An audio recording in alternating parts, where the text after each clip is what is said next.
Bonjour Jacques, merci d'être au domaine de Poulaine cette semaine.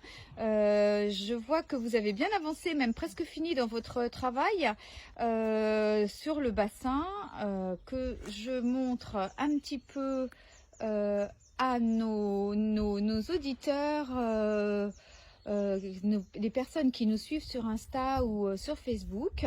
Donc pourriez-vous me dire en fait, Jacques, qui vous êtes, depuis combien de temps vous venez au domaine et ce que vous avez fait? Alors, je suis Jacques Vincent, je travaille aux pépinières aquatiques de la Moine. Nous sommes producteurs de plantes aquatiques. Et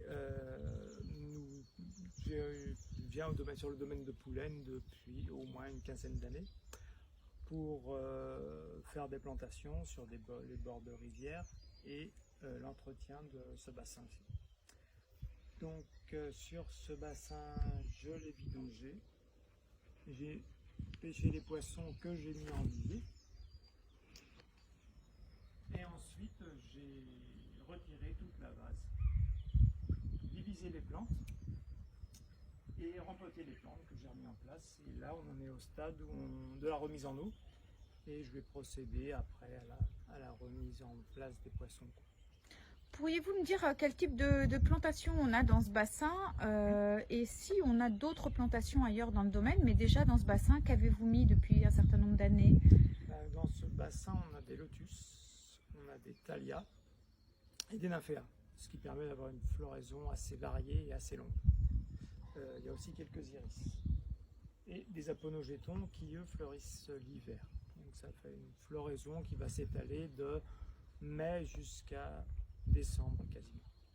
Les aponetons sont ces plantes qui sont blanches et qui sentent aussi bon, des plantes d'ombre, ouais, ça sent un peu la vanille. Qui sentent la vanille.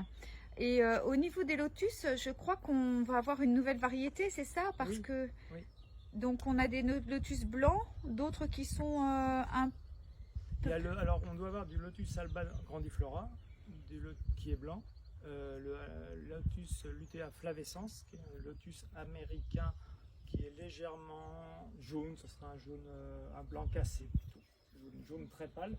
Et j'ai amené cette année un lotus ongxia. C'est un lotus à développement moyen qui fleurit rose. Qui plaît très bien dans des petits bacs et il est très florifère.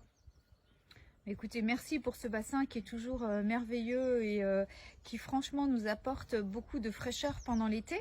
Dans les plantes que l'on a divisées, je crois qu'on va en mettre certaines qui avaient aussi élu domicile au niveau du potager. On a changé, on a remis un nymphéa, c'est ça, au niveau du potager? Oui, nain. Ouais. Et donc nos autres, les papyrus et les thallias vont aller en bordure du ruisseau du Poulain? C'est ça, exactement. Sur le bord du ruisseau, dans des zones qui seront immergées l'été et assez ensoleillées pour qu'ils se développent. Il reste encore les Gunnera qui sont plutôt... Il reste une Gunnera, oui, à planter. Alors, une Gunnera manicata. La seule qui est autorisée à planter. Eh bien écoutez, merci beaucoup pour toutes ces renseignements et puis encore merci pour votre venue régulière à Poulaine et à très bientôt. Merci.